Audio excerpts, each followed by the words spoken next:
Hey guys, how's it going? I am FreeplayFrenchie. Welcome to my first video in vision review. Normally I do written ones. Today is a little bit different. This is interesting. I hope you enjoy, and I will try and keep to the pros and the cons of the game and try not to ramble too much. I do tend to ramble in my videos, but I will try not to.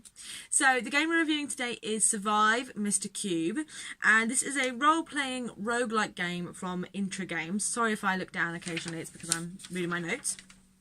To give you a little background of the game, it's from, I believe, Korea, and you play poor Mr. Koba, I think it's Kobe, who was living a happy life until an old man basically comes up to him, this is the story, and gives him a pill, which he takes possessedly. I wrote that down because I'm not being funny, but a lot of the language in the game has not translated very well, so whoever's translated it has obviously not done it very well. And I don't know if he was a cube man before the pill, or whether the pill turned him into a cube man.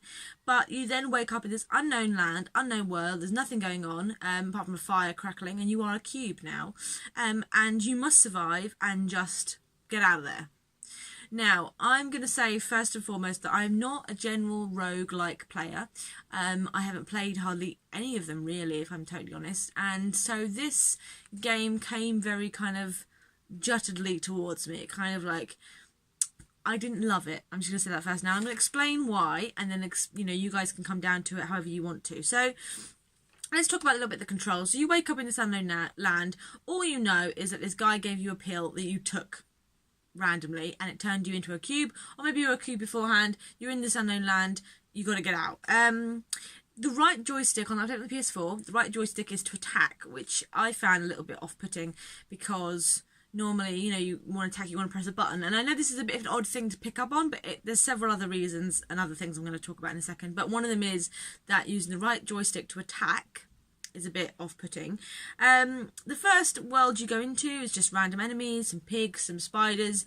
You just attack as you go. You get like a crappy sword to start with. As you progress, you find these towers, which are spawning enemies. And as soon as you destroy the tower, a sort of portal pops up and you go to the next place.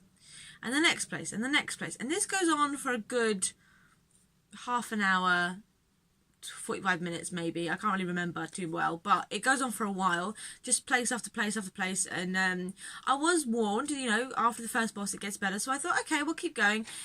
It's very dungeon crawlery. It is essentially a dungeon crawler. And if you like that, great. I will say personally that it feels like a beta with about 6 more months to go. That's what it feels like to me. The music in the background isn't great. It's repetitive. But I persevered, and I got to the first boss, big giant tree. Quite tricky, quite hard. Took him out, and the next place I went to was a desert place. Bear in mind, by this point, I have got a new weapon. I took out one enemy who gave me a chili bottle, which I could throw like a bomb. But you can't have both. So it's either that one or it's either the sword. So I was alternating between those ones. And again, just taking out enemies. In the desert, you have gelatinous cubes and guys that come at you with clubs. And then eventually there was a big guy with a machine gun. And once you killed the guy with the machine gun, you got the machine gun, which was, helpful a little bit. And eventually I died, because if you die, this is what happens. You go back to the waiting sort of area where there is a guy with things you can buy to upgrade yourself. Again, the marketplace buying upgrade system is a little odd. So you go up to him in this waiting area and it says 200 gold, which you've been collecting along the way. No one told you what the gold was for. We just assume it's for this kind of thing. And you buy it. Okay, it's a potion, not a great potion, but one good. Then it comes up saying 300. You've got 300, so you try something else.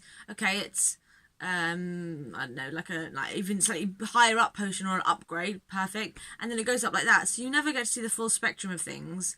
You can only go up per tier.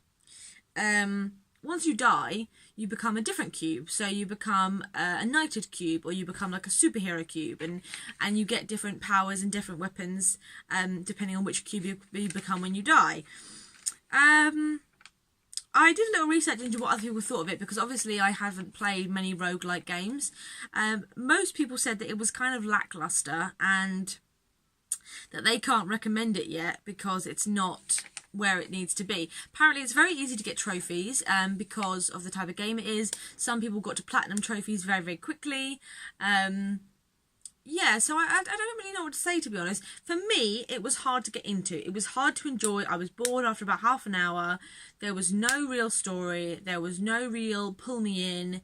It was just a dungeon crawler, roguelike role-playing game without really any aspect of role-playing. Role-playing for me is creating my own character, living in a world with this whole... Well, that's role-playing for me.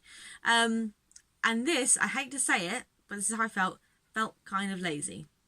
But I could be wrong, and, you know, maybe give it a go. I would definitely do your own research as well into reviews and into what people have said. This is what I think. I found it very hard to get on with. It feels like I do some more work, a bit more polish. I couldn't finish it because I just couldn't. And it needs some work, in my opinion. But I'm sure they're on the right track. With a little bit more extra, a little bit more punch or panache, they could jazz it up and then it would really get us. But for now, it's kind of got a way to go. So I would give this game probably a 4 out of 10. There's not too much else to pick up on, really. The graphics are simple, tile-like, Minecraft-esque, roguelike graphics. Is a cube, obviously. And that's probably it. There's nothing more else to say about the story or the plot because there doesn't seem to be one. The combat is very simple. It could be better. So yeah, that is my review. I hope you found this informative. Check it out if you're interested. And we will see what comes in the future. Perhaps they'll jazz it up and that will give us something to test out in the future. Thank you very much for watching, guys. I've been FreeplayFrenchie. Be sure to check out the rest of the stuff on Envision's site for all the new reviews coming out. We have lots going on at the moment, so be sure to check those out as well. And I will see you in the next episode.